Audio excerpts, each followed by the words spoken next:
আরে আম্মু, এই দেখো আমার কাছ থেকে চিরুনি পড়ে গিয়েছে, মনে হচ্ছে মেহমান আসবে। আরে কি বলছিস কি? সকালে তো আমারও চিরুনি পড়ে গিয়েছে, মনে হচ্ছে সত্যিই মেহমান আসবে। আরে আম্মু, তাড়াতাড়ি করে তালা নিয়ে এসো, সব তালা মেরে পালাতে হবে।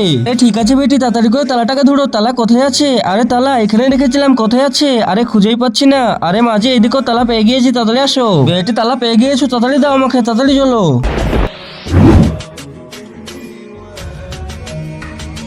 আরে আম্মু, তাড়াতাড়ি করে তালা লাগাও, ও তো চলে আসছে।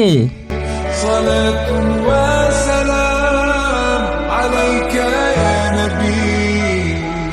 আরে কি এদের ঘরের মধ্যে তো তালা লাগানো আছে? আরে কি, তুমি তো ঠিক বলেছো। আরে চলো আমরা আজকে অন্য জায়গায় থাকবো। হ্যাঁ ভাই, তুমি ঠিক বলেছো, চলো।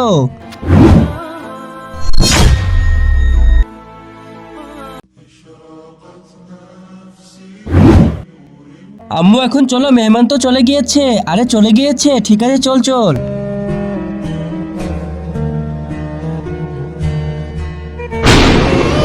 কিন্তু তার আগে আমার এই ভিডিওটা দেখে যে লাইক সাবস্ক্রাইব না করবে, তাদের মোবাইলটা যেন হাত থেকে পড়ে গিয়ে নষ্ট হয়ে যায়। আর যারা লাইক সাবস্ক্রাইব করে দিবে, তাদের মা বাবা যেন অনেকদিন বেঁচে থাকে। তাড়াতাড়ি ভালো বাচ্চারা লাইক সাবস্ক্রাইব করে দাও। এই তো এখানে মুড়ি আছে, ভরে নেই। এই তো চিড়ি আছে, এই তো চিনি আছে। আরে বেটি, আমাদের ঘরে কে ঢুকে পড়েছে? আরে বেটি, তাড়াতাড়ি করে চলো, আর ওকে আটকাতে হবে। আরে এই তো অনেকগুলো মশলা আছে এখানে, জিরা মশলা, সবকিছু আজকে ভরে নিব আর নিয়ে চলে যাব আমি সাথে করে। এই তো এখন সবগুলোই ভরা হয়ে গিয়েছে, এই তো এটাও নিয়ে যায়। আরে ওই মানুষ, তুমি কে? আমাদের ঘরের সব খাবার কোথায় নিয়ে চলে যাচ্ছ তুমি? আরে তোমরা ভয় পেও না, আমি আল্লাহর পাঠানো ফেরেশতা। এই রিজিক গুলো সেখানে নিয়ে যাচ্ছি। ওই মেহমান যেখানে আছে, তুমি যাদেরকে দেখে তালা লাগিয়ে দিয়েছিলে, এই সমস্ত খাবারগুলো আল্লাহ তো তাদের রিজিকেই পাঠিয়েছিল।